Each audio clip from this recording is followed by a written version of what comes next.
Nasa eroplano ako patungo sa Miami para sa family trip kasama ang aking anak na lalaki at manugang. Pero biglang bumulong ang flight attendant. Kunwari may sakit ka at bumaba ka sa eroplano. Akala ko biro lang, pero nagmakaawa siya. Pakiusap, ipinamamanhik ko sa iyo. Makalipas ang 20 minuto.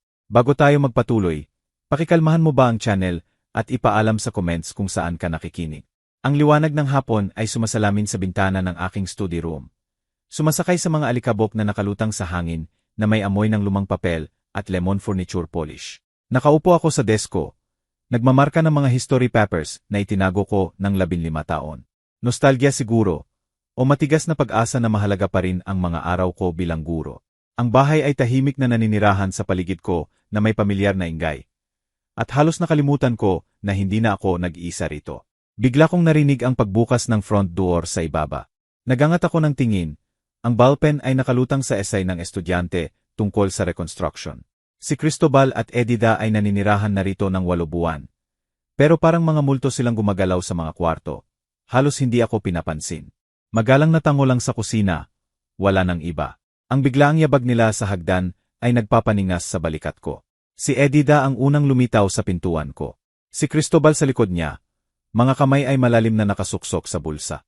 Ang mga mata niya ay naghanap sa bookshelf, sa bintana, kahit saan maliban sa mukha ko. Francisco, kailangan nating mag-usap. Ang boses ni Edida ay puno ng peking tamis. Ang uri na nauna sa masamang balita o mas masahol na pakiusap. Dahan-dahan kong tinanggal ang reading glasses ko. Isang maliit na depensa na hinasa ko sa loob ng 40 taon sa pakikitungo sa mahihirap na estudyante. Tungkol saan? Si Cristobal ay nagpalit ng timbang. Iniisip namin ng pamilya kung paano tayo magkakasama ng mas matagal. Quality time, dagdag ni Edida. Lumalakad ba pasok ng walang paanyaya. Umupo siya sa arm ng reading chair ko na parang sa kanya ito. Bago maging masyadong abala ang buhay. Bago ang ano, pinanatili kong pantay ang boses ko. Pero ang isipan ko bilang history teacher ay nagkakatala na ng mga hindi pagkakatugma. Iniiwasan nila ako ng mga buwan. Bakit biglang ganito? Alam mo na kung paano iyan. Sabi ni Edida habang kumakaway ang kamay ng walang pakundangan. Cristobal, sabihin mo sa kanya ang tungkol sa Miami. Sa wakas ay tiningnan ako ng anak ko. At ang nakita ko roon ay desperasyon na mahinang natatakpan ng pilit na sigasig. Miami, tatay, naalala mo noong pumunta tayo noong 12 ako. Balik natin ang mga alaala na yon. Isang buong linggo tayong magkasama. Fully paid, sagot namin. Maingat kong inilagay ang ballpen. Galit ka sa trip na yon. Sabi mo boring. Gusto mo nang umuwi agad. Natigilan ang ngiti ni Cristobal. Bata pa ako noon. Iba na ang pananaw ko ngayon. Humaba ang katahimikan. Tinitigan ko silang dalawa. Ang anak kong minsan ay nagdala sa akin ng mga dandelyon at tinawag akong bayani. At ang babaeng ito na nakumbinsi siyang ang matandang ama niya ay hadlang lang na sumasakop sa espasyo. May nagbago sa amin. Pero hindi ko matukoy kung kailan. Noong mawalan ng trabaho si Cristobal. Noong mag-ipon ang utang nila. O unti-unti. Dahan-dahang pagkaubos ng respeto at pagmamahal. Kailan ang trip? Tanong ko. Susunod na linggo. Mabilis na sagot ni Edida. Nakaayos na lahat. Kailangan lang namin ng mo. Noong gabing yon, iginiit ni Edida na siya ang magluluto ng hapunan. Hindi siya nagluluto. Nakaupo ako sa dining table habang gumagalaw siya sa kusina ko nang may hindi komportableng pagiging pamilyar. Binubuksan ang mga kabinet. Ginagamit ang mga pinggan ko. Si Cristobal ay nagbuhos ng wine ng sobrang ingat. Bahagyang nanginginig ang kamay ng tanungin ko ang timeline ng trip. Kaya pala, pinlano ito ng walang konsultasyon sa akin. Tinanggap ko ang baso ng wine. Pinapanood siya sa ibabaw nito. Gusto namin na sorpresa, sabi ni Cristobal. Magandang sorpresa. Inilagay ni Edida ang plato sa harap ko. Ang mga galaw ay kalkulado at eksakto. Matagal na siyang nagtatrabaho sa medical administration. At ang clinical na efficiency na yon ay nakikita sa lahat ng ginagawa niya. Francisco, malaki ang life insurance policy mo. 500,000, di ba? Napaka-responsableng plano mo.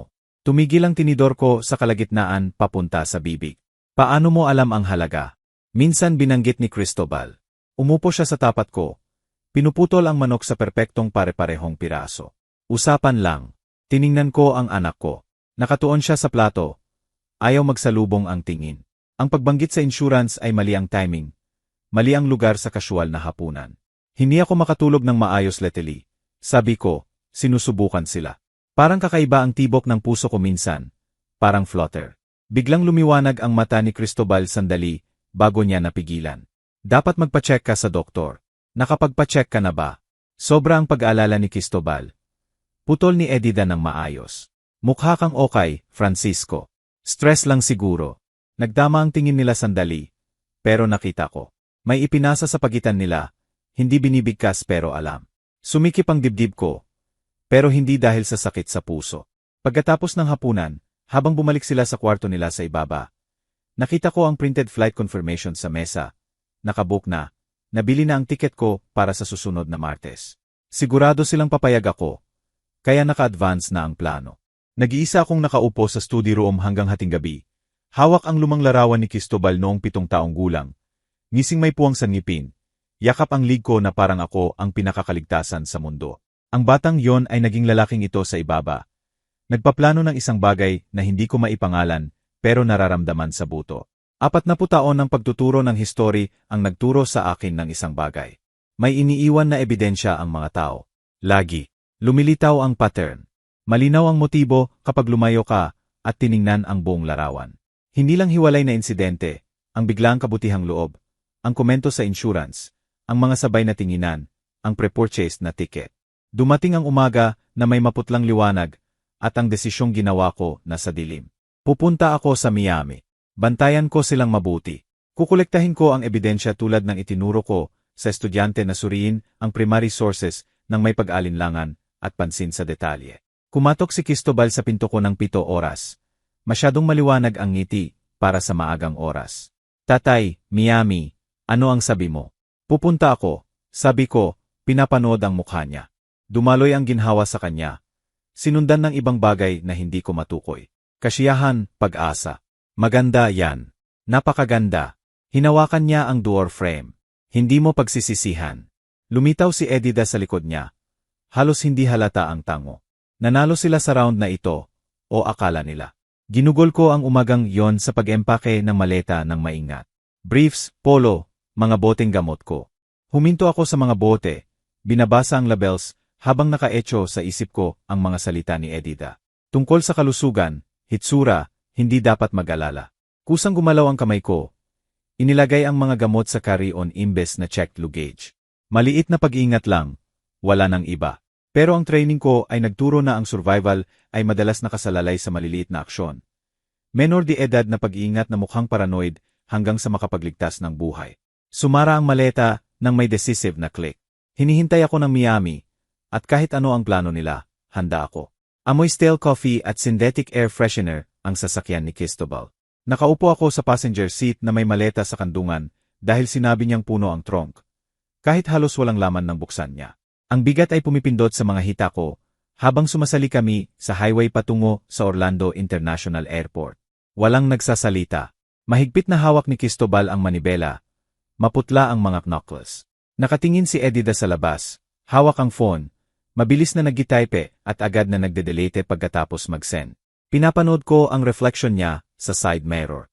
May klinikal na kawalan ng ekspresyon ang mukha niya na kilala ko bilang thinking niya. Nagkakalkula ng variables at probabilities. Excited ka ba sa Miami, tatay? Bahagyang pumiyok ang boses ni Cristobal sa huling salita.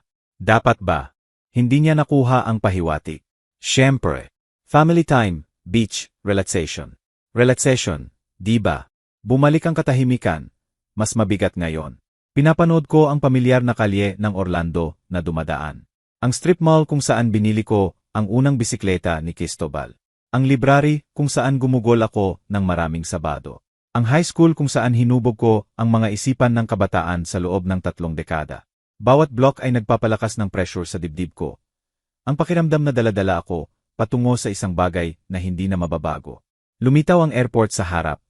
Puro konkreto at salamin at controlled chaos. Nagbark si Cristobal sa short term. Isa pang kakaiba. 1 linggo kami mawawala. Pero pinili niya ang pinakamahal. Maliit na detalye, pero nag-ipon sila tulad ng ebidensya sa kaso na binubuo ko laban sa sarili kong pamilya. Mabilis na dumating ang security checkpoint. Iginiit ni Edida na ako muna. Matatag ang kamay niya sa balikat ko. Ginagabay ako pasulong. Inilagay ko ang carry-on sa conveyor belt. Pinapanood ang screen habang dumadaan ang mga gamit ko. Bahagyang sumandal siya, sinusuri ang isang bagay. Pagkatapos ay nakahinga ng maluwag nang lumabas ang bag sa kabilang banda. Madali, sabi niya. Pero ang ginhawa niya ay masyadong malaki para sa simpleng airport security. Sa gate, agad na sumakay sina Cristobal at Edida sa Zone 1, habang Zone 3 ako. Nawala sila sa jetway nang hindi lumilingon. Iniiwan ako sa gitna ng mga estranghero. Ang handle ng maleta ay nakabaon sa palad ko. Nang tawagin na ang zone ko, dahan-dahan akong naglakad. Alam ang finality ng bawat hakbang. Ang jetway ay humaba sa harap. Ang kakaibang liminal space sa pagitan ng matibay na lupa at metal na tubo na nakasabit sa wala. Bumuka ang pinto ng eroplano. Ang recycled air ay dumadaloy sa akin. Dala ang katangitanging amoy ng eroplano na cleaning chemicals at libu-libong nakaraang pasahero. Sumakay ako, naghahanap ng seat number, nang lumapit ang flight attendant. Ang namtag niya ay Mildred, at ang mukha ay may propesyonal na kabutihang loob hanggang sa lumapit siya. Kunwari sinusuri ang boarding pass ko. Kunwari may sakit ka at bumaba ka sa eroplano. Ang mga salita ay lumabas bilang urgent na bulong. Ang hininga niya ay mainit sa tainga ko. Natigilan ako, mahigpit na hawak ang carry-on. Pasensya, hindi ko naiintindihan. Pero lumayo na siya. Inaayos ang overhead bins at ngumingiti sa ibang pasahero. Tumayo ako sa aisle, nalilito, tumitingin sa pagitan ng kanyang pag-alis at kina Cristobal at Edida na 3 row sa harap. Hindi nila napansin ang palitan. Masyadong nakafocus sa phone. Biro ba ito? Kakaibang safety protocol. Sumunod ako ng hakbang patungo sa row ko nang bumalik si Mildred. Basag ang profesional na mask. Nanginginig ang kamay ng hawakan ang siko ko. Sir, ipinamamanhik ko sa'yo. Kailangan mong bumaba sa eroplano ngayon. Tiningnan ko ang mga mata niya at nakita ang tunay na takot. Hindi concern, hindi kalituhan. Takot. Ang uri na nagmumula sa pag-aalam ng isang partikular at kakilakilabot na bagay. Ang mga dekada kong pagbabasa ng mukha ng estudyante, pagtukoy ng totoo sa kasinungalingan, ay nag-activate. Seryoso ang babaeng ito. Seryoso ka ba? Tanong ko ng mahina. Hindi pa ako naging ganito kaseryoso sa buhay ko. Ang mga daliri niya ay nakabaon sa manggas ko. Pakikalmahan mo ba ako, tatay? Okay ba lahat?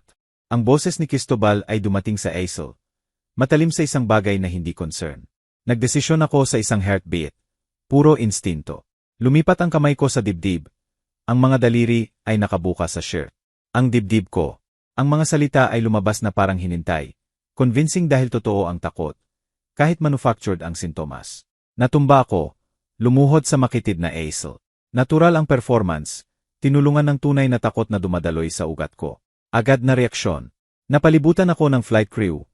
Magkakapatong ang boses sa professional crisis mode. Sir, makahinga ka ba? Sir, stay with us. Mga kamay sa ilalim ng braso ko.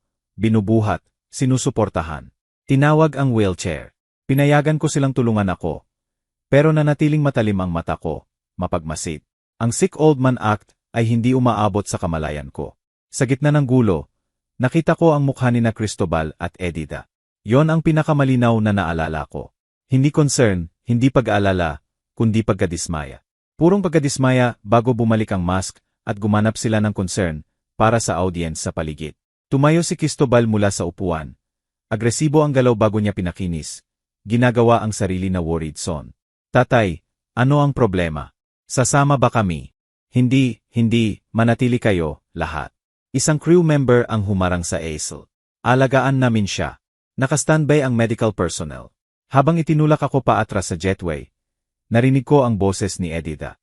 Mababa at para lang kay Cristobal. Pero narinig sa katahimikan pagkatapos ng krisis. Nasira ang lahat. Ang hist na sagot ni Cristobal.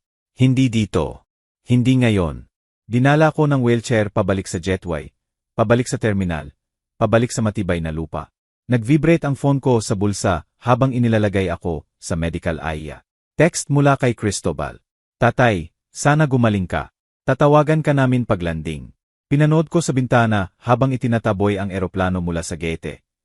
Nagsisimula ang slow taxi patungo sa runway. Sakay sina Cristobal at Edida sa eroplano. Lumiliit at lumalayo sa bawat segundo. Ang pisikal na paghihiwalay ay parang ganap. Parang tumawid ako sa invisible threshold. At hindi na makakabalik sa kawalang alam. Nawala ang eroplano sa paningin. Isa pang metal speck laban sa asol na langit. Mr. Wilson. Lumiko ako. Nakaupo si Mildred roon. Naka-uniform pa rin pero off-duty na. Maputla at pagod ang mukha. Tumingin siya sa paligid ng medical area. Naghahanap ng makikinig. Kailangan nating mag-usap, sabi niya. Mahigpit ang boses sa urgency. Ngayon, sa pribadong lugar. Maliit at walang bintana ang medical room. Buzzing ang fluorescent lights sa itaas na may persistent na electrical hum na nakakapanakit ng ngipin. Tinanggal lang ako ng paramedic. Fine ang vitals, siguro anxiety, at iniwan akong mag-isa sa examination table. Crinkling ang papel sa bawat galaw ko. Sa makitid na bintana sa pinto, nakikita ko ang buntot ng flight ko na nawawala sa ulap. Dala ang anak ko at manugang patungo sa Miami habang nakaupo ako rito sa sterile room. Tumitibok ang puso sa dahilan na walang kinalaman sa medical. Nag-vibrate ang phone ko. Pangatlong text ni Cristobal. Tatay, please reply. Nag-alala kami. Pinatay ko ito. Bumukas ang pinto. Pumasok si Mildred. Naka-uniform pa rin. Pero basag na ang profesional na composure na parang lumang porcelain. Isinara niya ang pinto ng mahigpit. Tiningnan ang halway sa bintana. Pagkatapos ay humarap sa akin. Nanginginig ang kamay. Kailangan kong ipakita sa iyo ang isang bagay. Nanginginig ang boses niya. Ang gagawin ko ay maaring magastos ang trabaho ko. Pero hindi ko mapapayagan na mangyari ito. Tumuwid ako sa table. Rustling ang papel. Ipakita mo. Kinuha niya ang phone niya na may mga daliring hindi mapigilan ang panginginig. In-unlock. Pumunta sa video library. Narecord ko ang bahagi ng tawag niya sa restroom bago mag-boarding. Huminto siya. Tiningnan ako. Tawag ng manugang mo. Ang screen ay nagpapakita ng bathroom stall. Karamihan ceiling tiles at fluorescent lighting. Muffled ang audio, pero naririnig ang boses sa etyo ng tile at porcelain. Ang boses ni Edida ay unmistakable sa klinikal na katumpakan. Mabilis matutunaw ang pills sa inumin niya. Hindi niya mararamdaman. Pause. Mas plausible ang heart attack sa altitude. Emergency sa 30,000 ET. Limitado ang medical response. Mas mahira ang investigation. Pause ulit. Tapos 500,000. Si Cristobal ay nervous pero committed. Tumawa siya. Talagang tumawa. Pinanood ko ang video ng isang beses, 2, 3. Bawat viewing ay nagpapakita ng bagong layer ng horror. Ang manugang ko ay nag-uusap tungkol sa kamatayan ko na parang business transaction. Tinitimbang ang logistics at timing. Kinakalkula ang profit margin sa buhay ko. Kanino siya kausap? Matatag ang boses ko, sorpresa ko. Hindi ko alam. Binaba ni Mildred ang phone. Pero binanggit niya ang plan na in motion at si Cristobal ay sakay. Yon ang eksaktong salita niya. Tiningnan ko siya ng diretso. Bakit mo ginawa to? Ipinapanganib ang career mo para sa estranghero. May kumislap sa mukha niya. Lumang sakit. Halos hindi na gumaling na sugat. Ang ama ko, 3 taon na ang nakalipas. Pinakumbinsi siya ng pamangkin na baguhin ang will.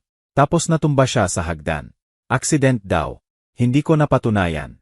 Kinain ako ng pagsisisi mula noon. Nang marinig ko ang usapan, marinig ko ang pagpaplano. Hindi na ako manahimik ulit. Paumanhin sa ama mo. Huwag kang magpaumanhin. Matigas ang boses niya. Itigil mo sila. Kinuha ko ang contact info niya sa maliit kong notebook. Ang laging dala ko mula sa teacher habit, precise, maingat na sulat. Kahit sa krisis, nananaig ang dokumentasyon instinct. Nagpalitan kami ng number. Nangako siyang i-preserve ang recording. Alam na maaring maging legal evidence. Nagkamayan kami. Matatag ang hawak niya kahit nanginginig. At umalis siya para sa susunod na flight rotation. Ang taxi ride pauwi ay tumagal ng 40 minuto sa mga suburb ng Orlando. Dumaan sa strip malls at chain restaurants at residential developments na par-pareho ang itsura. Sinubukan ng driver na makipag-usap. Namiss mo ang flight? Hindi. Tinitigan ko ang labas ng bintana. Nahuli ko ang mas mahalaga. Tumahimik siya, nalilito, pero naramdaman na ayaw kong mag-elaborate. Lumitaw ang bahay ko sa harap. 2 palapag na kolonyal na may garden na pinanatili ko sa loob ng 30 taon. Wala ang sasakyan ni Cristobal sa driveway. Nasa Miami sila. Nagtataka kung bakit nabigo ang plano. Nag-adjust. Binayaran ko ang driver, naglakad sa path, binuksan ang sariling front door. Iba na ang pakiramdam ng bahay, parang nilabag. Alam na may pinlano sa loob ng mga dingding na to. Pinag-usapan sa dining table ko. Pinlano sa kwarto sa pasilyo. Inilagay ko ang carry-on sa tabi ng hagdan. At diretso sa study room.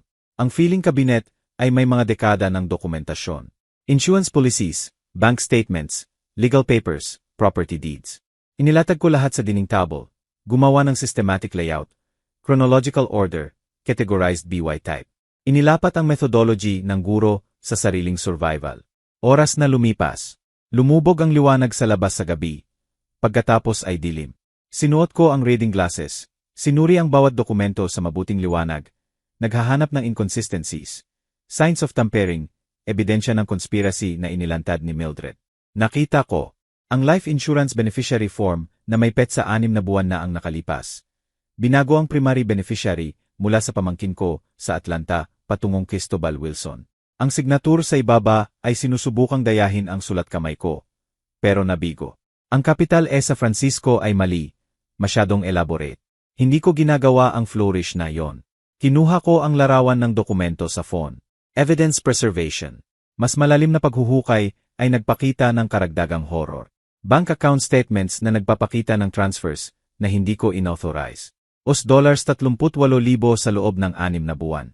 Sifon sa maliit na halaga para makaiwas sa casual notice. Power of attorney document na nagbibigay ng financial authority kay Cristobal na may forged signature ko. Medical records na hindi ko nakita. Nagdodokumento ng cognitive decline na hindi ko naranasan. Binubuo nila ang paper trail ng incompetence ko habang nagtuturo ako ng night classes sa community center.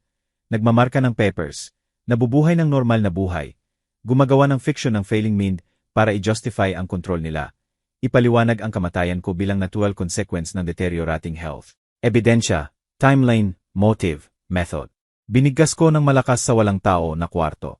Lumitaw ulit ang old teaching habit. Pinlano nila to ng mga buwan, habang nakatira sa bahay ko, kumakain ng pagkain ko, nagpaplano ng pagpatay sa akin. Itinaas ko ang forged power of attorney. Tinitingnan ang signature na hindi akin. Hindi ito impulsive. Systematic, blind, sophisticated. Nag-research, naghanda, nag-establish ng legal groundwork para sa theft at murder.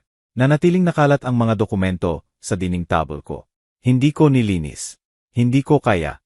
Kinakatawan nila ang physical proof ng betrayal. Tangible evidence kung gaano ako niloko ng lubusan. Umupo ako sa reading chair habang malapit na ang hating gabi. Tahimik ang bahay sa paligid ko. Ang anak ko ay nasa Miami. Siguro pinapakalma si Edida na makakahanap sila ng ibang oportunidad, ibang method. Hindi nila alam na may recording ako. Hindi nila alam na nakita ko ang forged documents. Hindi nila alam na ang biktima ay nagising na sa mga ngaso. Matatag na ang kamay ko sa arm ng upuan. Nawala ang shock, pinalitan ng mas malamig, mas focus. Hindi lang nila sinubukang patayin ako. Ninakaw nila ang buhay ko piraso-piraso sa loob ng mga buwan. Tinanggal ang autonomy ko. Nagbuo patungo sa pag-erase sa akin. Oras na kunin ito pabalik. 3 araw na lumipas mula nang matuklasan ang forged documents. 3 araw ng pag-iwas sa mga concerned questions ni Cristobal at Edida. Pinapalihis ang atensyon nila sa vague mentions ng so much trouble mula sa airport incident. 3 araw ng research, pagbabasa ng attorney reviews, discreet calls, pag-organisa ng evidence sa color-coded folders na ngayon ay nakastack ng maayos sa desk ko. Dumating si Nicolas Claro ng eksaktong 2 oras ayon sa schedule. Mid-negatibo 50s, may gray sa dark hair. Mamahaling briefcase na nagpapakita ng successful practice. State law specialist na may 20 taong experience. Matatag ang handshake niya. Matalim at assessing ang mata. Emar Wilson, salamat sa pagtitiwala sa akin. Umupo siya sa upuan sa tapat ng desk ko. Binuksan ang briefcase. Kinuha ang laptop at legal pad. Sabihin mo sa akin ang nakita mo. Inilipat ko ang unang folder. Blue tab, financial documents. Pinanatili ni Nicolas ang professional composure sa unang ilang pahina. Pagkatapos ay nagsimulang basag habang lumalabas ang scope. Forged signatures, altered beneficiaries, fraudulent power of attorney.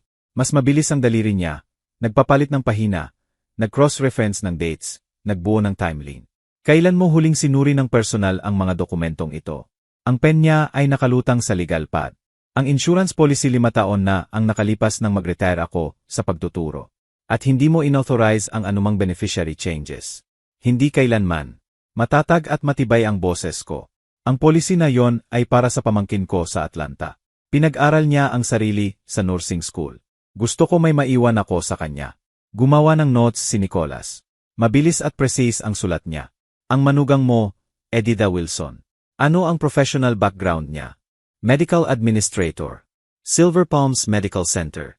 May access sa patient records, document templates, Physician signature stamps. Lumitaw ang pagkaunawa sa mata niya. Siya ang gumawa ng medical history mo. Ginawa kang incompetent sa papel. Habang nagtuturo ako ng night classes sa community center 2 beses sa isang linggo. Halos ngumiti ako sa irony. Nagle-lecture tungkol sa civil rights history habang dinedeclare na cognitively declined sa fraudulent medical reports. Binuksan ni Nicholas ang laptop.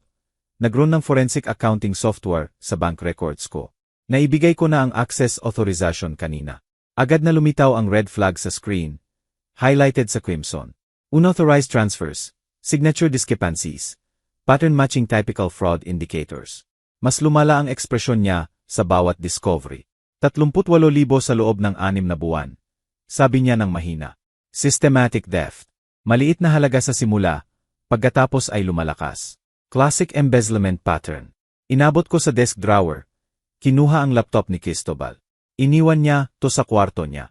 Alam ko ang passwords. Ako ang nag-set up ng computer niya years ago. Hindi niya binago. Tumingin si Nicholas, may kumislap sa ekspresyon. Pag-unawa siguro sa ethical line na nilampasan ko. Pero kinuha niya ang laptop, ikinonekta ang external drive, sinimulang ang data recovery procedures. Sa loob ng ilang minuto, nabuhay muli ang deleted emails sa screen. Nag-unfold ang conspiracy sa digital form. Email chains sa pagitan ni Cristobal at isang tinatawag na medical consultant. Diskusyon ng substances na nagdudulot ng heart failure na hindi matrace sa standard autopsy. Lalong epektibo sa high altitude. Negotiated ang presyo, 1,000 para sa consultation at supply. Meeting arranged sa parking garage sa downtown Orlando. Sumikip ang panga ni Nicholas habang binabasa. Murder contract ito. Ang anak mo ay nagnegosyate ng kamatayan mo na parang bumibili ng second-hand na kotse. Dapat mas masakit ang mga salita. Pero naborn ko na ang sakit sa 3 araw ng dokumentasyon. Nakarating ako sa mas malamig na lugar lampas sa conventional grief. Magpatuloy ka, sabi ko. May higit pa. Nakita niya ang draft will sa desktop ni Cristobal. Lahat ay mapupunta kay Cristobal at Edida Wilson. Forged ang signatur ko sa ibaba. Petsa 2 linggo na ang nakalipas. Plano nilang matuklasan ito pagkatapos ng kamatayan ko. Ipresenta sa probate court. Sabihin na binago ko ang isip tungkol sa pamangkin ko. Sumandal si Nicholas, tinanggal ang glasses, kinuskos ang mata. Nang tumingin ulit sa akin, tuluyang nawala ang professional mask. Francisco, maari ko bang tawaging Francisco? Tumango ako. Lampas ito sa estate fraud. Conspiracy to commit murder, forgery, elder abuse, financial exploitation, criminal charges, hindi lang civil recovery. Huminto siya. Kailangan nating magdesisyon. Dalhin na sa pulisya ngayon o buuin muna ang ironclad case. Nag-vibrate ang phone ko sa desk sa pagitan namin. Text ni Cristobal.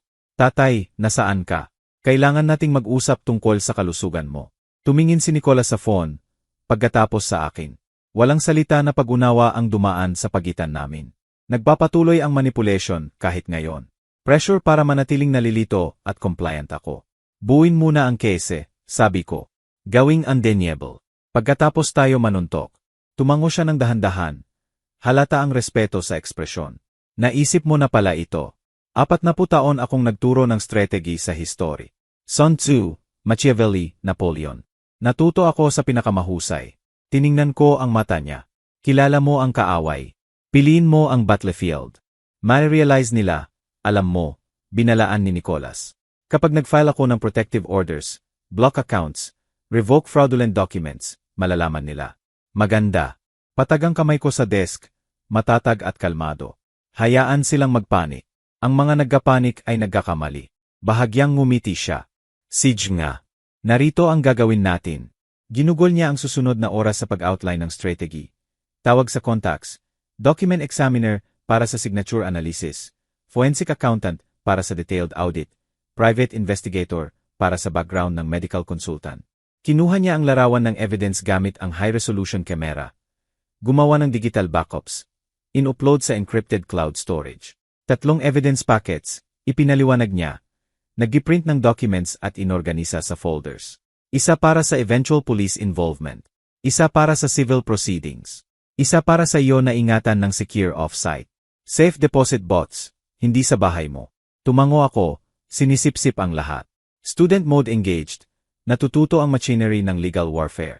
Habang lumubog ang hapon patungo sa gabi, Kinuha ni Nicholas ang mga materials. Inayos ang briefcase ng maingat. Sa pinto ng study room, huminto siya at lumingon. Francisco, isang tanong. Pagkatapos nito, ano ang gusto mo? Justice o revenge? Hindi ako nagdalawang isip. Gusto ko silang maunawaan ang ginawa nila. Gusto ko ng consequences na tatagal. Pinag-isipan niya, pagkatapos tumango. Huwag munang baguhin ang kahit ano. Magpanggap normal. Ako ang bahala sa protective orders. Account freezes sa legal channels. Bigyan mo ako ng 1 linggo. Pagkaalis niya, nakaupo ako sa madilim na study room. Pinapakinggan ang pag-aayos ng bahay sa paligid ko. Nag-vibrate ulit ang phone. Cristobal. Tatay. Dinner tonight. Kailangan nating mag-usap tungkol sa future mo. Tinitigan ko ang text. Pagkatapos ay nagtype ng reply. Kailangan nating mag-usap tungkol sa future. Malinaw sa akin ang double meaning. Malabo sa kanya. Ang mga ngaso ay naging hinahanap. Kahit hindi pa niya alam. Pinindot ko ang send. 1 linggo na lumipas mula nang umalis si Nicholas Claro sa study room ko na may briefcase puno ng ebidensya at timeline para sa legal strikes. 7 araw ng performance, pagiging confused old man habang pinapatupad ang strategy ng precision na dati kong inilapat sa lesson planning. Nakaupo ako sa breakfast table. Lumalamig ang kape sa mug. Pinapanood sina Cristobal at Edida sa kusina doorway. Kakabalik lang nila galing sa trabaho. Loosened ang tea ni Cristobal. Matatag ang professional mask ni Edida. Wala sa kanila ang nakakaalam na habang nag-shuffle ako sa bahay na nagtatanong kung aling pills ang inumin at saan ko iniwan ang reading glasses. Sinisira ko ng maingat ang pundasyon ng konspirasy nila. Tatay. Lumitaw si Cristobal sa doorway. Okay ka ba? 0 minuto ka nang nakatitig sa kape. Dahan-dahan akong kumurap. Pinapahusay ang vacant look. Ganun ba? Nag-iisip lang ako ng isang bagay. Ano yon? Umiling ako, nalilito. Nawala na. Ang tinginan nila ay triumphant. Pinanood ko itong mangyari. Nakikita nila ang gusto nilang makita. Pagbaba, pagkaubos, ang mental incompetence na sinasabi ng forged documents nila. Ang hindi nila nakikita ay ang security camera sa ibabaw ng refrigerator na nagre-record ng bawat micro-expression, bawat satisfied smirk. Na-install ang mga kamera 3 araw na ang nakalipas, 12 sa buong bahay. Tumawag ako sa legitimate security company. Ipinaliwanag na nakakalimutan kong i-lock ang pinto at nag-aalala sa break-ins. Masigasig na inaprubahan ni na Cristobal at Edida. Para sa safety mo, tatay, sabi ni Cristobal. Matalinong pag-iisip yan. Hindi nila sinuri ng mabuti ang specifications. Hindi napansin na nagre-record ng audio ang kamera. Hindi naunawaan na ang bawat private conversation. Bawat bulong na plano. Bawat sandali na akala nila sila lang ay nakukuha at inu-upload sa cloud storage na ako lang ang may access. Though ang technician. 24 paghahati 7 recording, sir. Complete coverage. Even sound. Even sound. Ulit ko, pinapakita ang elderly confusion. Audio sa lahat ng kamera. Yes, sir. Crystal clear. Sumingit si Cristobal noon, concern sa mukha. Tatay, hindi ba mahal yon? Sulit ang safety ko. Kumaway ako ng walang pakundangan. Sobrang makakalimutin ako lately. Hindi pwedeng maging careless. Noong gabing yon, nagdagdag ako ng sariling enhancement. Maliit na audio recorder na nakatago sa heating vent sa ibabaw ng dining room. Paihong spot kung saan minsan akong nakahuli ng estudyanteng mandaya sa exams. Paglalagay ng microphone para ma-record ang bulong na sagot. Old teacher trick, bagong application. Agad na nagbayad ang recorder. Sina Cristobal at Edida ay may pinakakandid na usapan sa gabi sa kwartong yon. Naniniwala na private sila. Pinakinggan ko sa headphones. Dokumentado ang lahat. Dapat gumana ang eroplano. His ni Edida 2 gabi na ang nakalipas. Frustration na nagpuputol sa usual control niya. Ngayon back to square one. Sabi mo undetectable ang pills. Sagot ni Cristobal. Sabi ko maraming bagay. Ngayon kailangan ng plan B. Ang incompetency route. Paano kung lumaban siya? Hindi siya lalaban. Tingnan mo siya lately. Halos kalahati na siya roon. Na-record ko lahat. Walang ekspresyon ang mukha ko sa dilim ng kwarto sa itaas nila. Nag-iipon ang ebidensya, digital, at damning. Pero ang pinakamapanganib na trabaho ay nangyari sa malalim na oras nang natutulog si Cristobal. Ang laptop niya ay nasa desk, madalas nakabukas o bahagyang nakaklose. Natuto ako ng sapat mula sa digital literacy classes para mag-navigate ng file systems. I copy ang drives. I recover ang deleted data. Ang external hard drive na binili ko ay nakatago sa study room ko. Puno ng ebidensya, bawat gabi na nangahas akong pumasok sa kwarto niya. Ang close call ay dumating 2 gabi na ang nakalipas. Progress bar sa 88%. Ang mga daliri ko ay nakalutang sa disconnect buton nang marinig ko ang yabag sa hallway. Binunot ko ang drive, isinuksok sa bulsa. Dumaan sa banyo na nag-ugnay sa kwarto ni Cristobal sa main hallway. Hamog ang tibok ng puso ko laban sa ribs. Pero matatag ang kamay. Ang mga dekada ng pagpapanatili ng composure sa harap ng challenging students ay nag-train sa akin ng mabuti. Nagkita kami ni Nicolas noon sa opisina niya. Nagre-review ng copied files, email chains tungkol sa pagkuha ng substances, browser history, research sa untraceable poisons, spreadsheet calculations ng net worth ko, insurance payouts, asset liquidation timelines. Premeditation, sabi ni Nicolas, patagang boses sa professional assessment, hindi impulsive acts, systematic planning sa loob ng mga buwan. Maganda, sagot ko. Gusto ko silang maunawaan na hindi simple fraud to. Attempted murder ito. Nagsimula nang gumalaw ang legal machinery. Nag-file si Nicolas ng protective orders, account freezes, power of attorney revocations. Lahat may carefully delayed notification dates. Hindi malalaman ni na Cristobal at Edida ang blocks hanggang susunod nilang subukan ang transfers. Hindi sila makakaalam hanggang subukan nilang i-access ang funds. Ipinaliwanag ni Nicolas. Pagkatapos, panic. Ang mga nagpapanik ay gumagawa ng exploitable mistakes. Kahapon, natapos ko ang pinakamahalagang task, gumawa ng legitimate new will. Si Florence Harris, ang notary, ay thorough hanggang sa redundancy. Binasa niya ng malakas ang buong dokumento. Kinumpirma na naiintindihan ko ang bawat probisyon.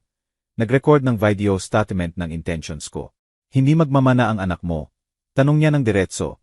Ang experienced AS ay naghahanap sa mukha ko. Ang anak ko ay naglano ng pagpatay sa akin para sa inheritance. Sagot ko, malinaw ang mata at sigurado. Makukuha niya ang eksaktong nararapat sa kanya. Wala. Lahat ay mapupunta sa Educational Features Foundation. Scholarships para sa estudyanteng tunay na nagpapahalaga sa edukasyon. Tumango siya, nagdagdag ng extra documentation layers, fingerprints, capacity assessment, multiple witnesses. Nakita ko na ang pattern na to, sabi niya ng mahina. Mga family members na nakikita ang matatandang kamag-anak bilang hadlang imbes na tao. Ngayon nakaupo sa breakfast table. Nag-perform ng confusion kung aling pills ang inumin. Nararamdaman ko ang paghigpit ng trap sa kanila. Lumapit si Edida. Ang boses ay puno ng peking concern. Ang blue pills, Francisco, para sa puso mo. Hayaan mo akong tulungan. Salamat, dear. Tinanggap ko ang pills ng may pasasalamat. Nilunok habang pinapanood niya. Hindi ko alam kung ano ang gagawin ko kung wala kayo. Ang kamera sa itaas namin ay nagre-record ng satisfied expression niya. Ang approving nod ni Cristobal mula sa doorway. Ebidensya ng performance nila, manipulation nila. Lumalaking confidence na incompetent ako tulad ng sinasabi ng fraudulent documents nila. Noong gabing yon, binigay sa akin ni Nicolas ang burner phone sa parking garage. Neutral location, walang kamera, walang saksi. Kung emergency, sabi niya, kung lumala sila sa physical danger, tawagan mo to. Nakabrief ang pulisya, handa tumugon agad. Isinuksok ko sa bulsa, umaasa na hindi ko kakailanganin, alam na maaring kailanganin. Sa huling bahagi ng gabi, nakaupo ako sa study room nagre-review ng footage mula sa araw na iyon. Sa screen, sina Cristobal at Edida sa living room. Malinaw ang boses sa audio feed. Kailangan natin ng power of attorney para sa medical decisions niya, sabi ni Edida. Maghanap ng doktor na magdedeklara na incompetent siya. Pagkatapos kontrolin natin lahat, finances, healthcare, end-of-life decisions. Walang remorse ang mukha ni Cristobal. Puro calculation. Ang anak ko ay naging taong hindi ko nakilala. O siguro taong ayaw kong makita ng malinaw hanggang sa hilingin ng survival ang honest vision. Isinara ko ang laptop, kinuha ang phone, tinawagan ang number ni Nicolas. Nag-accelerate sila. Sabi ko nang sagutin niya. Lumilipat patungo sa forced incompetency evaluation. Kailangan nating i-trigger ang account freeze ngayon. Agreed, sagot ni Nicolas. I-activate ko bukas ng umaga. Maghanda ka sa reaksyon nila. Pagkatapos mag-hang up, binuksan ko ang lumang teaching journal ko. Leader-bound pages puno ng mga dekada ng classroom observations at educational philosophy. Maingat akong nagsulat. Lesson for today. Tama si Sun Tzu. Ang supreme art of war ay subduin ang kaaway ng walang laban. Pero minsan kailangan mong hayaan silang sirain ang sarili nila. Bukas malalaman nila ang mangyayari kapag minaliit ang guro. Isinara ko ang journal at humiga. Matulog ng mahimbing sa unang pagkakataon sa loob ng mga linggo. Dumating ang umaga na may maputlang sikat ng araw at tunog ng komputer ni Cristobal sa itaas. Incoming email. Nakaupo ako sa breakfast table. Nakalat ang newspaper sa harap ko na parang prop. Nakikinig ng mabuti sa bahay. Mga tunog na natutunan ko sa loob ng 40 taong paninirahan rito. Mabilis na yabag.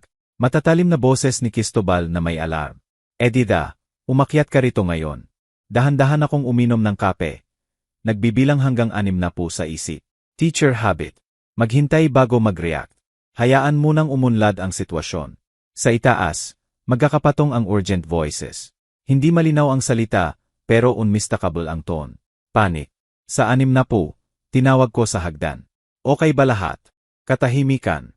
Pagkatapos ay pilit na kalmado ni Cristobal. Okay lang, tatay. Trabaho lang. Halata ang kasinungalingan sa lahat. Bumalik ako sa newspaper, hindi nagbabasa, naghihintay lang. Sa buong umaga, sinubukan ni Cristobal na i-access ang accounts mula sa home computer niya. Pinanood ko mula sa hallway, hindi napansin. Phone camera nagre-record, habang dumadami ang error messages sa screen niya. Access denied. Account locked. Please visit branch in person. Nanginginig ang daliri niya sa keyboard. Sinusubukan ang iba't ibang passwords. Iba't ibang access routes. Lahat na bigo. Pinapanood siya ni Edida sa balikat. Mahigpit ang panga. Tawagan ang bank. Ginawa niya. Narinig ko ang seed niya ng conversation. Lalong desperado ang mga paliwanag tungkol sa power of attorney, account management agreements, legal authorization. Dapat unequivocal ang sagot ng bank dahil maputla ang mukha ni Cristobal. Sabi nila ang account holder mismo ang dapat pumunta personally. Sabi niya ng patag. All third-party authorizations suspended pending fraud investigation. Para sa lunch, gumawa ako ng sandwiches. Kakaibang behavior na hindi nila pinuna. Masyadong absorbed sa krisis nila. Kinain nila ng mekanikal, phone out, nagte-text sa mga taong hindi ko makilala. Siguro lawyers, o ang mysterious medical consultant mula sa email chains na kinopya ko. Desisyon ko, ang dinner ay kailangan ng espesyal. Ginugol ko ang hapon sa kusina naghahanda ng pot roast tulad ng natutunan ko decades ago. Muscle memory mula sa mga taon ng pagluluto para sa sarili pagkatapos ng retirement. Mula sa buhay na binuo ko na balak nilang burahin para sa profit. Nang dumating sila gabi na, narinig ko ang urgent na bulong sa hallway bago pumasok. Tinawag ko sila sa mesa. Nag-serve ng pagkain ng practiced ease. Ang domesticity ay nagpaka-surreal sa conversation. Kakaiba ang nangyari ngayon. Sabi ko ng conversational. Pinuputol ang karne sa precise pieces. Tumawag ang bank tungkol sa unusual activity sa accounts ko. May gumagawa pala ng unauthorized transfers. Nagangat ako ng tingin, nagkita ang mata. Hiniling ko sa kanila na imbestigahan ng mabuti. Bahagyang nabilaukan si Cristobal sa tubig. Tumigil ang tinidor ni Edida sa hangin. Bahagyang nanginginig bago niya pinilit na magpatuloy sa pagkain. Tatay, simula ni Cristobal. Tungkol doon, kung tinutulungan mo lang ako sa pagmanage ng pera tulad ng sinabi mo.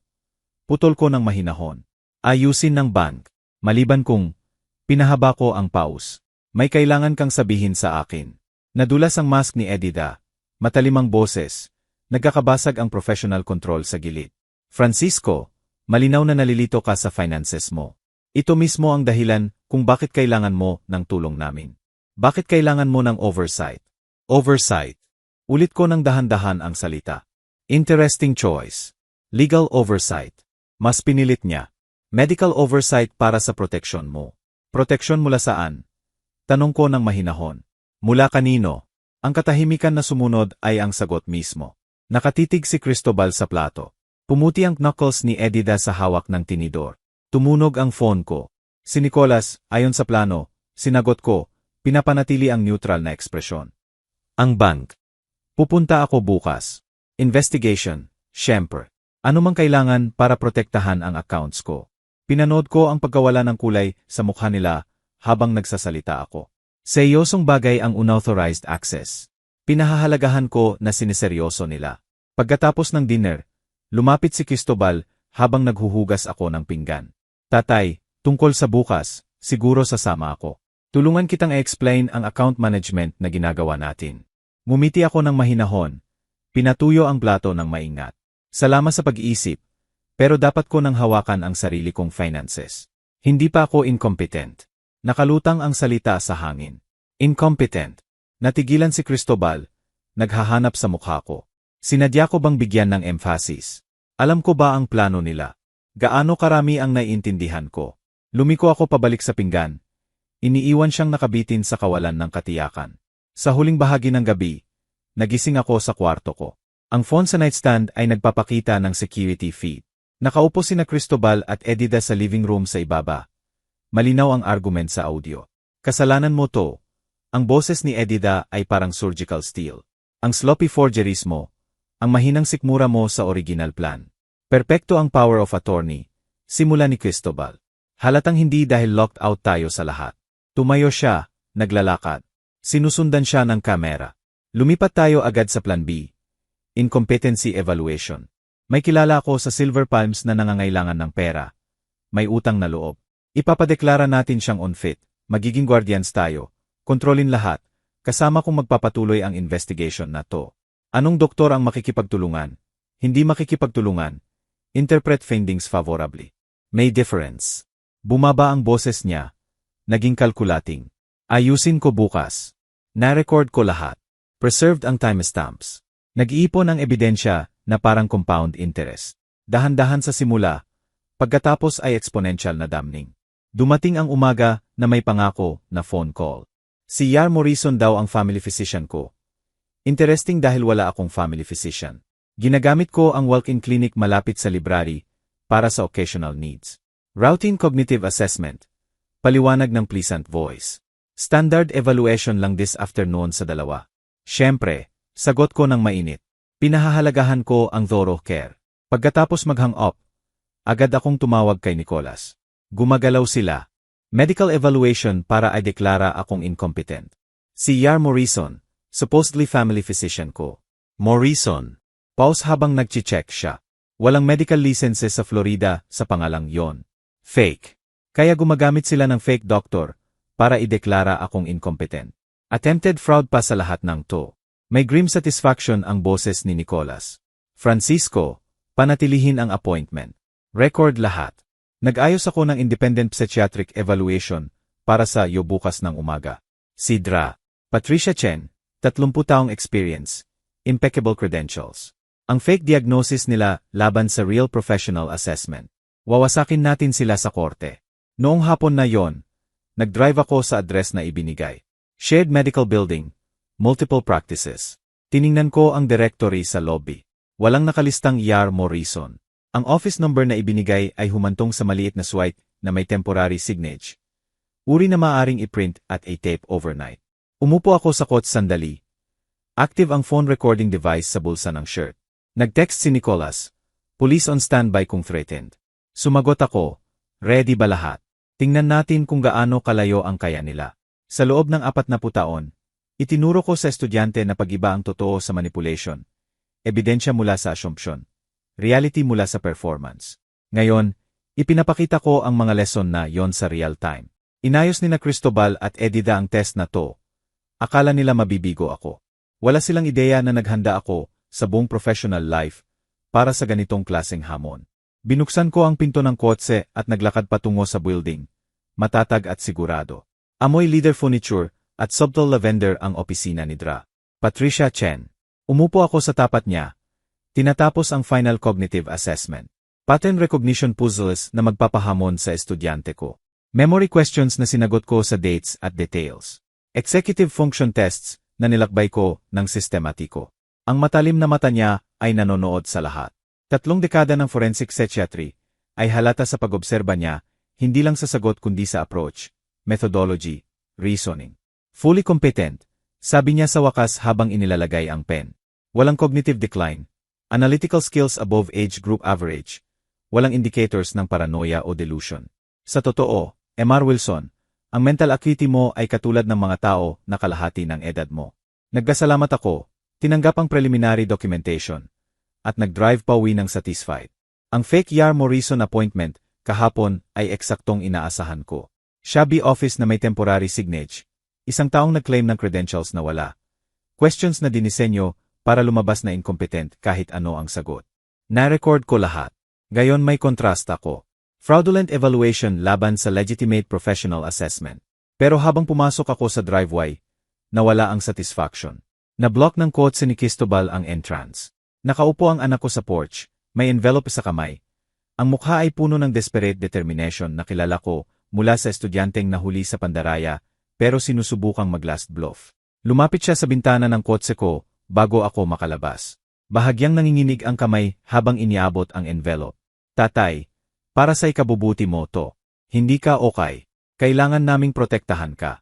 Kinuha ko ang papeles, binasa ng mabuti. Petition for guardianship, due to incapacity. Detalyado at damning ang allegations. Paranoid delusions tungkol sa family members, progressive memory loss, financial incompetence, danger to self due to unstable behavior, supporting documentation attached, sworn statements from witnesses, medical reports, incident logs. Binasa ko ang bawat salita habang nagpapalit ng timbang si Cristobal. Hindi makatingin sa mata ko. Kanino ang safety, Cristobal? Tanong ko ng mahina. Sa akin o sa iyo? Tumakbo siya sa kotse niya nang hindi sumasagot. Dumating si Nicolas sa loob ng 1 oras pagkatapos tawagan ko. Inilatag namin ang court documents sa dining table. Parehong mesa kung saan unang inorganisa ko ang ebidensya mga buwan na ang nakalipas. Basag ang professional calm niya habang binabasa. Inaangkin nilang incompetent ka. Pagkatapos nabigo ang attempted murder, binabaliktad niya ang mga pahina. Ang kabastusan nito, ang mga witness statements na to, ang medical reports. Ang desperation ay nagdudulot ng boldness, sabi ko. Basahin ang witness list. Si Emares Patterson mula sa kapitbahay ay nagsabi na nakita niya akong naglalakad sa bakuran ng midnight na nakapajamas. Si Tom Chen mula sa book club ay napansin ang increasing confusion sa discussions. Si Yar. Sarah Williams mula sa Silver Palms Medical ay nagbigay ng detailed psychiatric evaluation na nagpapakita ng progressive dementia. Hindi mo pa nakilala si Yar Williams? Hindi. Pero real ang credentials niya. Inayos ni Edida to sa pamamagitan ng medical connections niya. Itinuro ko ang isa pang statement. At ang mga kapitbahay na to, kailangan kong makausap sila. Noong gabing yon, naglakad ako door to door, hawak ang teaching journal. Karamihan sa mga kapitbahay ay nahihiya, nakakahiya. Nanginginig ang boses ni Emares Patterson. Sabi ni Cristobal para lang tulungan sa care mo. Na-approved mo. Hindi ko alam na para sa korte. Ano ba talaga ang nakita mo, Margaret? Ikaw sa labas ng gabi sa bushes na nakapajamas. Nag-check ako ng security cameras na in-install ko ng 11 oras PM. Hindi midnight. Naka-shorts at shirt, hindi pajamas. Pinanatili kong mahinahon ang boses.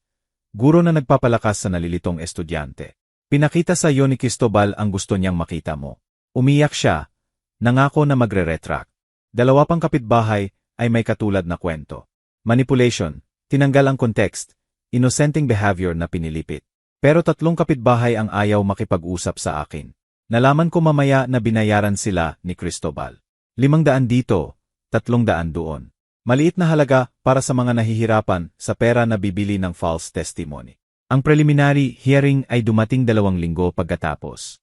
Nakaupo ako sa tabi ni Nicolas, tuwid ang postura, nagtatake ng organized notes, visible demonstration ng competency. Nakaupo sina Cristobal at Edida sa kabilang aisle na may attorney, mamahaling suite, at calculated confidence. Saan nakuha ni Cristobal ang pera para sa ganitong lawyer? Siguro mas malalim na utang. Binasa ni Judge Thompson ang feelings ng magkabilang panig ng may halatang skepticism. Court-appointed psychiatric evaluation ordered. Si Dra. Patricia Chen ang magsasagawa at magre-report ng findings. Nagpalitan kami ng subtle glances ni Nicolas. Na-evaluate na niya ako. Alam niyang competent ako. Gumagana ng perpekto ang trap. Pagkatapos ng hearing, gusto ni Nicolas ng immediate action. Mag-file na tayo ng criminal charges ngayon. Lahat ng meron tayo, attempted murder, fraud, forgery, matatapos na to. Umiling ako. Kung mag-file tayo ngayon, malalaman nila na may lahat tayo. Magla-lawyer up sila ng buo. Baka tumakas. Gusto ko silang magpatuloy sa paghukay. Hayaan silang isipin na nananalo sila. Francisco, risky yan.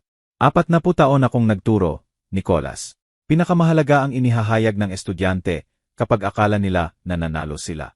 Ngayon, naniniwala sina Cristobal at Edida na maaring gumana ang guardianship petition nila.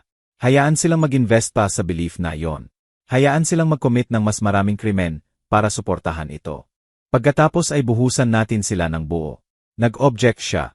Ang professional instinct ay humihingi ng immediate prosecution. Pero iginalang ang desisyon ko. Client autonomy, kahit ang client ay pumipili ng mahirap na landas. Noong gabing yon, bumisita ako sa bank. Hiniling ang complete audit trail ng lahat ng account activities sa nakaraang taon. Ang manager, sympathetic na dahil lumabas ang fraud attempts, ay nagbigay ng comprehensive records. Gumugol ako ng mga oras na may highlighter.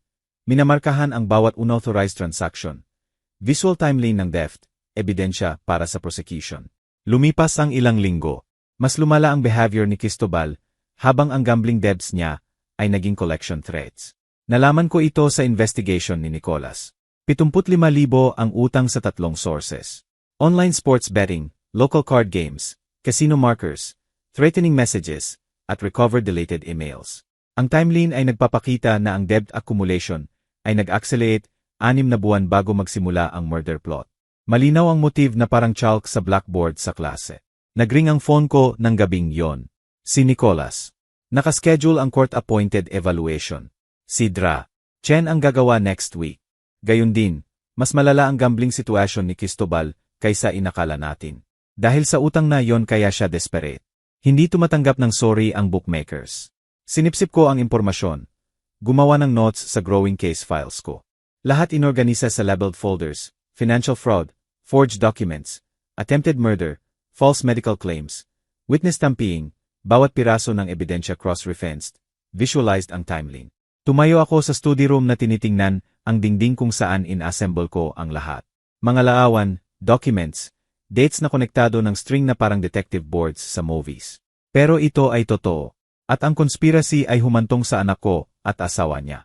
40 taon akong nagturo na ang totoo ay nangangailangan ng pasensya. Dapat overwhelming ang ebidensya. Dapat irrefutable ang presentation. Binigyan ako ni na Cristobal at Edida ng mga buwan para buuin ang kese habang akala nila na nanalo sila. Ngayon natuto sila ng final lesson. Lagi mas marami ang alam ng guro kaysa sa naiisip ng estudyante. Halos tapos na ang klase. Oras na para sa final exam. Ang court-appointed evaluation report ni Dra. Patricia Chen ay nakaupo sa conference table ni Nicolas sa pagitan namin. Binasa ko ang conclusion sa pangalawang beses. Tinatamasa ang bawat salita. Ang subject ay nagpapakita ng full cognitive capacity. Walang ebidensya ng dementia o incompetency. Analytical skills above age group average. Walang indicators ng paranoia o delusion. Rekomendasyon. Tanggihan ang petition for guardianship. Inilatag ni Nicolas ang karagdagang documents sa mesa. Mga buwan ng evidence compilation na inorganisa sa devastating presentation. 3-ring binders, color-coded tabs, chronological timeline poster, numbered at cross-reference exhibits. Teacher na nakikilala ang methodology ng kapwa-guro. Curriculum ng Craymen na comprehensive at irrefutable. Mag-file tayo ngayon, sabi ni Nicolas, hindi tanong. Tumango ako ng isang beses. Lahat. Ang countersuit ay 47 pahina na nagdedetalye ng 18 separate criminal acts, attempted murder, conspiracy to commit fraud, multiple counts of forgery, elder financial abuse, witness tampering, obstruction of justice. Ang criminal complaint ay 23 pahina. Ang evidence exhibits ay pumuno ng 2 boxes. Inihatid ni na Nicolas at paralegal ang lahat sa courthouse clerk.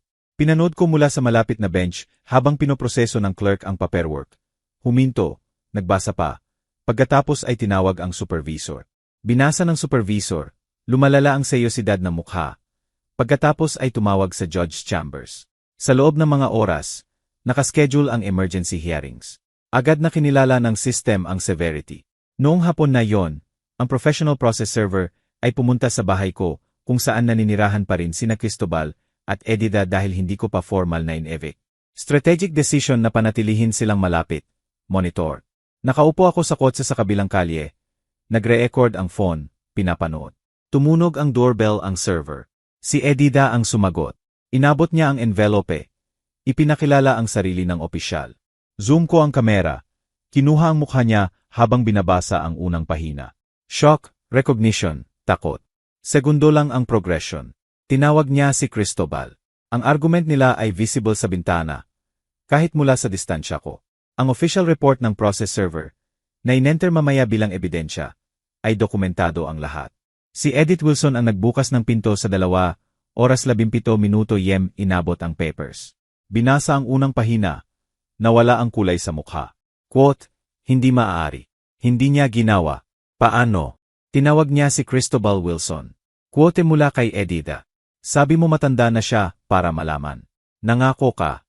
Tumigil siya sa pagsasalita nang mapansin ako.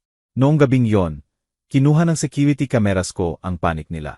Si Cristobal sa computer, frantically nagde-delete ng files, emptying recycle bins, attempting hard drive wipes. Si Edida ay nag-shred ng documents hanggang uminit at mag-jam ang machine. Sinipa niya ito, pagkatapos ay patuloy na pinipiraso ng manumano ang mga papel. May remote access si Nicholas sa camera feeds. Binigyan ko siya ng viewing rights mga linggo na ang nakalipas. Tumawag siya sa akin. Grim satisfaction sa boses. Nagsisiya sila ng ebidensya. Bawat deletion ay dagdag na charge. Obstruction of justice, consciousness of guilt. Gumagawa sila ng bagong krimen.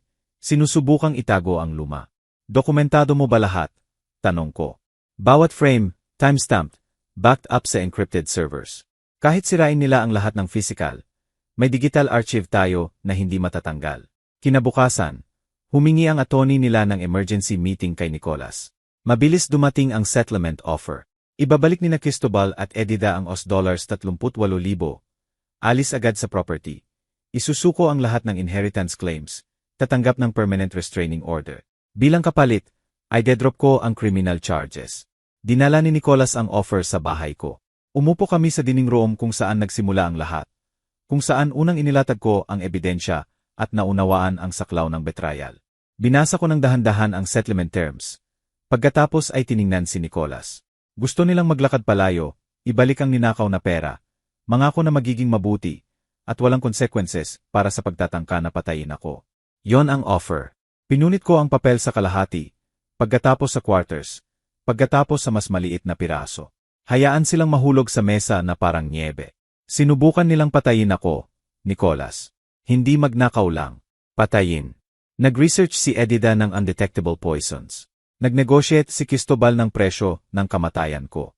Pinlano nila ng mga buwan habang nakatira sa bahay ko. Kumakain ng pagkain ko.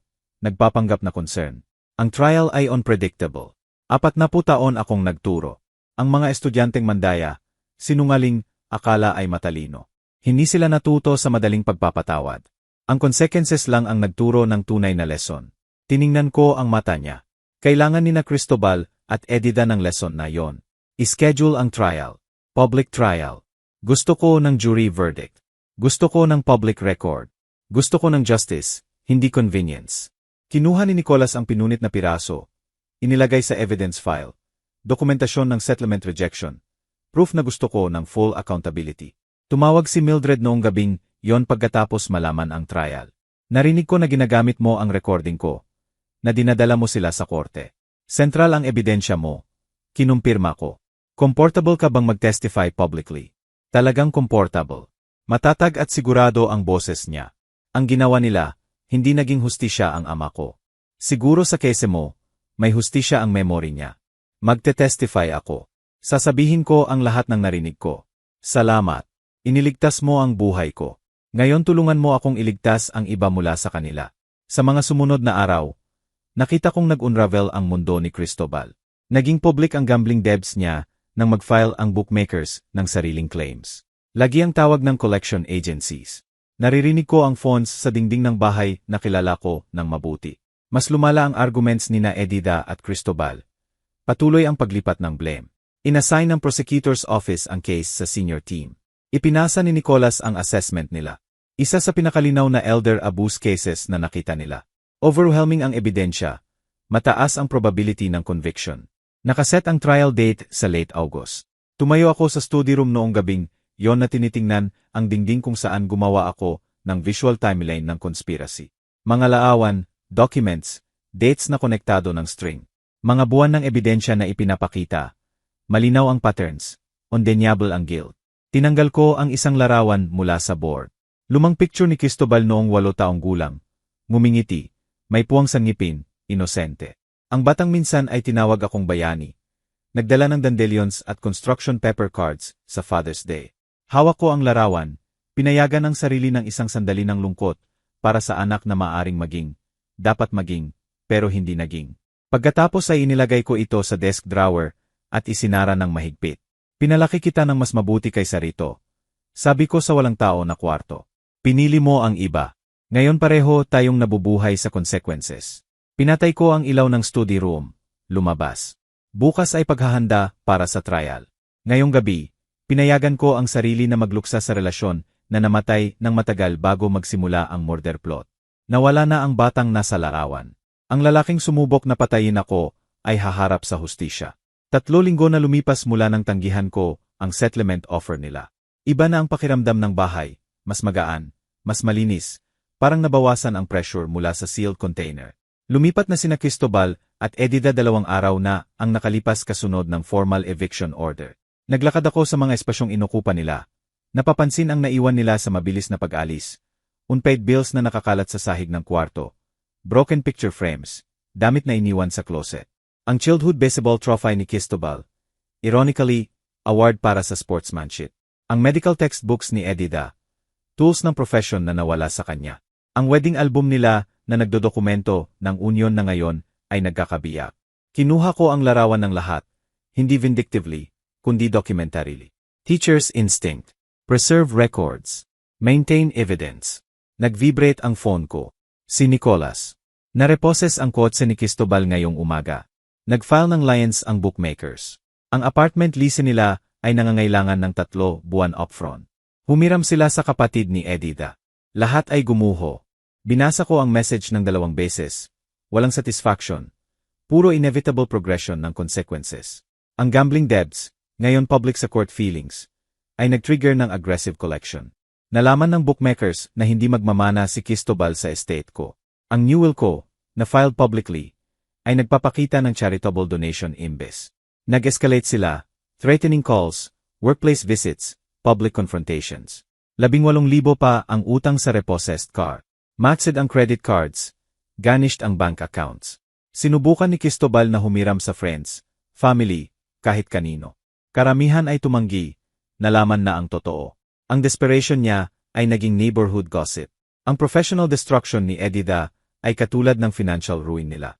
Ang investigation ng Silver Palms Medical Center ay nagpakita ng data breaches niya. Pag-access sa patient records ng walang authorization. Paggawa ng false medical documents. Pag-share ng confidential information. Binuksan ng Florida Medical Board ang disciplinary case. Agad na tinanggal ng clinic ang employment niya. Flagged ang credentials. Halos impossible ang future healthcare employment. 15 taon ng career building ay natapos sa 15 minutong meeting. Security escort ang naglakad sa kanya palabas. Kinuha ang badge at case. Pinanood ng dating kolegyes. Nagbulungan. Nag-drive siya sa apartment nila. Umupo sa kotse ng 1 oras bago harapin si Cristobal. Ang bagong apartment nila ay nasa declining neighborhood. Iyon lang ang kaya nila ngayon. Ang contrast sa comfortable home ko ay naging daily reminder ng choices nila. Sa manipis na dingding, narinig ng neighbors ang escalating arguments nila. Kasalanan mo to. Ang boses ni Edida ay dumaan sa dingding ng gabing yon. Ang gambling mo, ang utang mo, ang kahinaan mo. Ang kahinaan ko.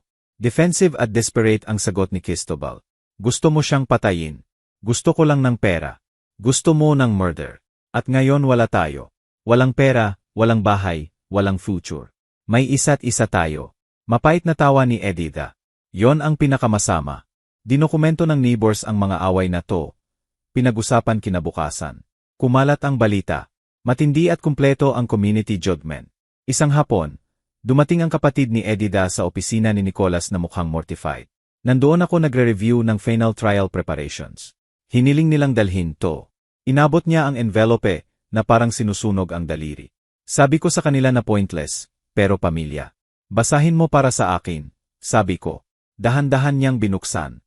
Nag-offer kami ng $100,000 kapalit ng pag-drop ng lahat ng charges.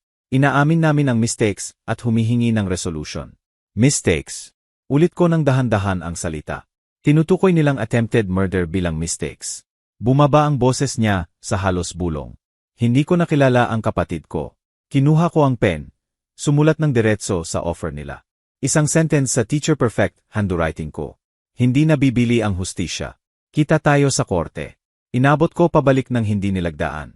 Hindi nila tatanggapin to, sabi niya. Devastated sila. Maganda. Dapat silang maging devastated. Ang devastation ay tamang response sa attempted murder at betrayal. Tiningnan ko ang mata niya.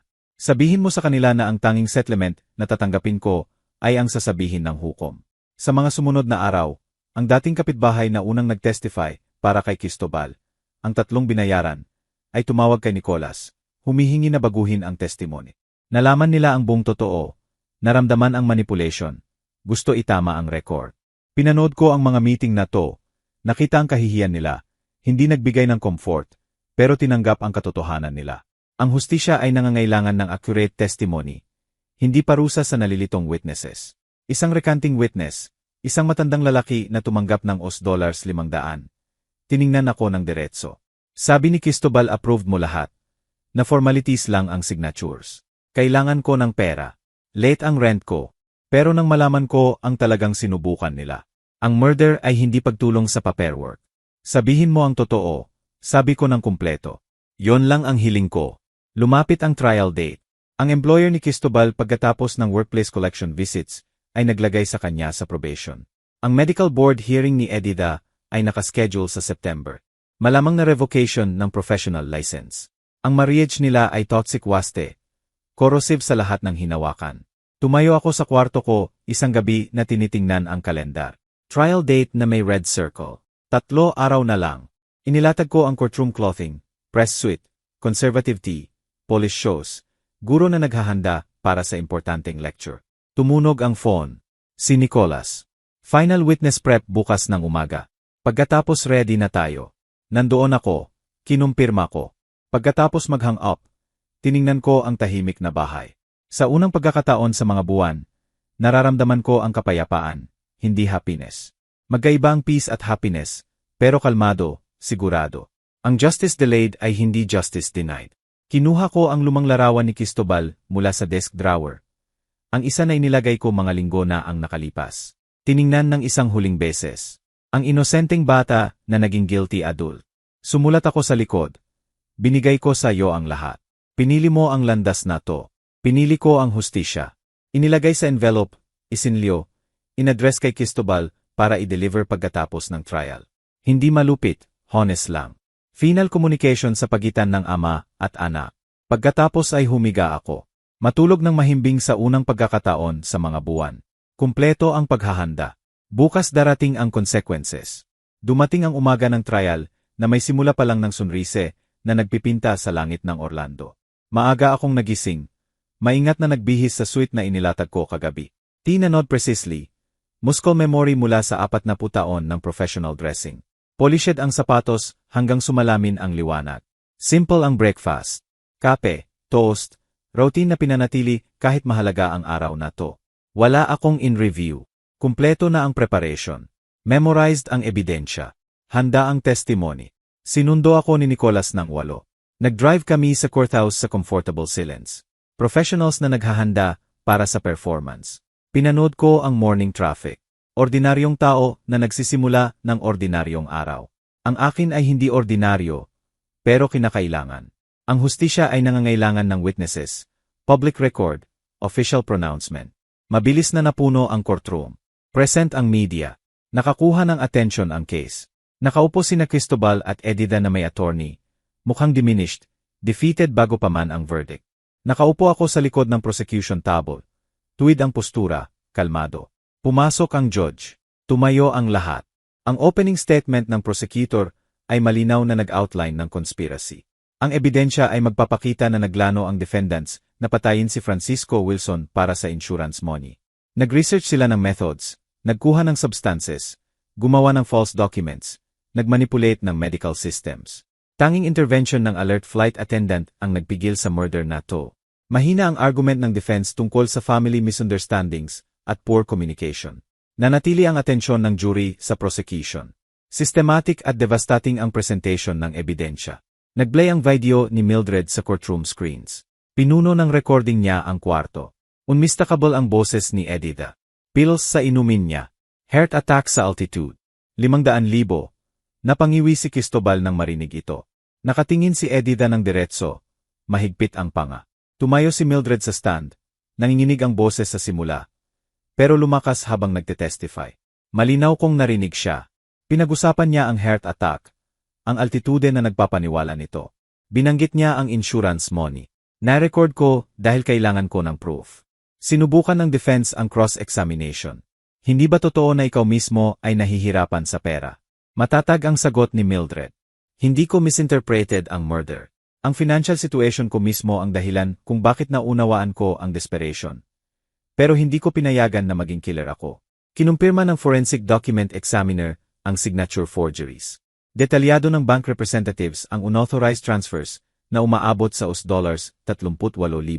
Nagtestify si Dra. Patricia Chen sa full mental competency ko. Winasak ang incompetency claims ng buo. Nagpakita ang email evidence ng correspondence sa medical consultant tungkol sa lethal substances. Bawat piraso ay nagbuo ng irrefutable case. Pagkatapos ay tumayo ako sa stand. Administered ang oath. Umupo ako sa witness chair. 40 taon ng pagtuturo ang naghanda sa akin para sa public speaking.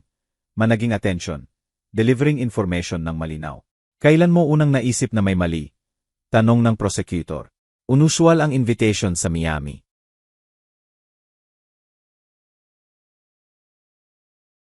Ang biglaang atensyon nila pagkatapos ng mga buwan ng distansya.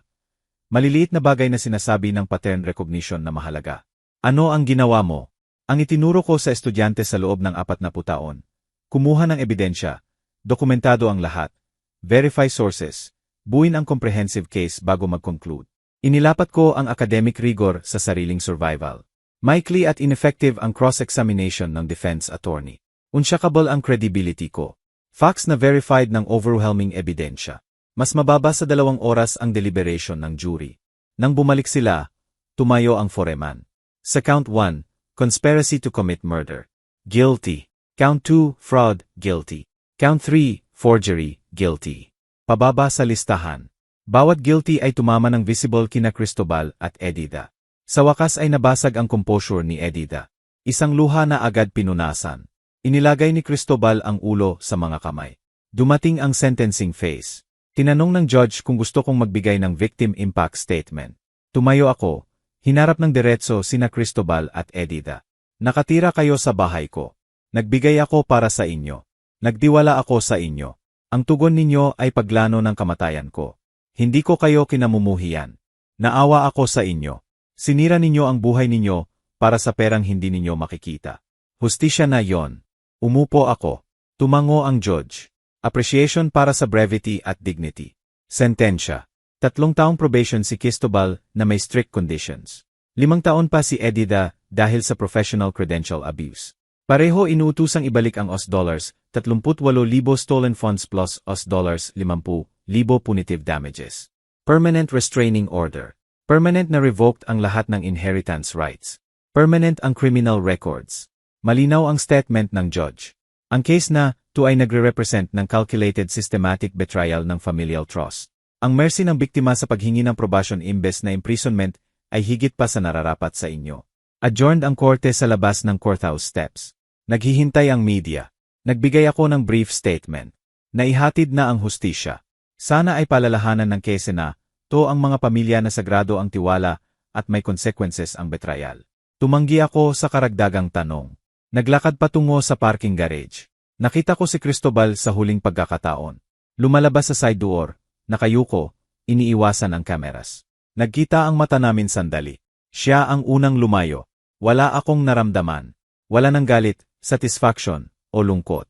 Pumuno lang. Sarado na ang chapter. Nag-drive si Nicolas pauwi sa akin. Tahimik ang biyahe, comfortable at complete. Nang pumasok kami sa driveway, inabot niya ang kamay. Magaling ka, Francisco. Talagang magaling. Magaling tayo, pagtama ko. Salamat.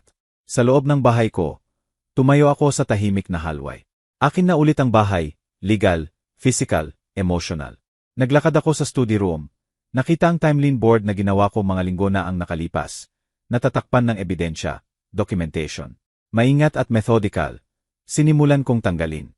Bawat larawan, bawat dokumento ay inalis at in-file. Umiral ang conspiracy, naihatid ang hustisya.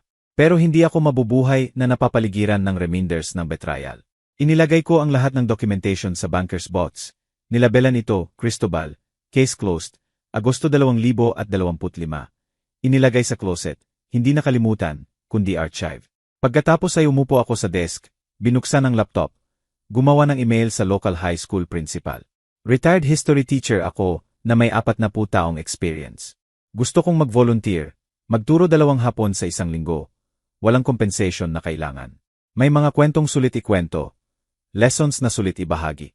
Dapat malaman ng mga estudyante na pinoprotektahan ng kaalaman, mahalaga ang dokumentasyon, at ang hustisya, kahit mabagal, ay dumarating sa mga may pasensya na ituloy ng tama. Pinindot ko ang send, isinara ang laptop, tiningnan ang study room, mga libro na nakolekta, mga papel na minarka, buhay na binuo, lahat intact kahit sinubukan nilang sirain. Bahagyang ngumiti ako. Unang genuine smile sa mga buwan. Hindi dahil masaya ako. Magtatagal ang happiness, pero dahil malaya na ako. Naihatid ang hustisya, malinaw ang konsensya, hindi pa nasusulat ang future, bukas magsisimula ulit ako. Ang nakaraan ay na-archive kung saan dapat. Ngayon ako ay guro lang na may lessons na ibabahagi, at buhay na mabubuhay. Sapat na yon. Sapat na yon. Kung nagustuhan mo ang story na to, pakikalmahan mo ba ang video, mag-subscribe sa channel, at ibahagi ang impressions mo sa comments. Para makinig sa susunod na story, i-click ang box sa kaliwa. Salamat sa panonood.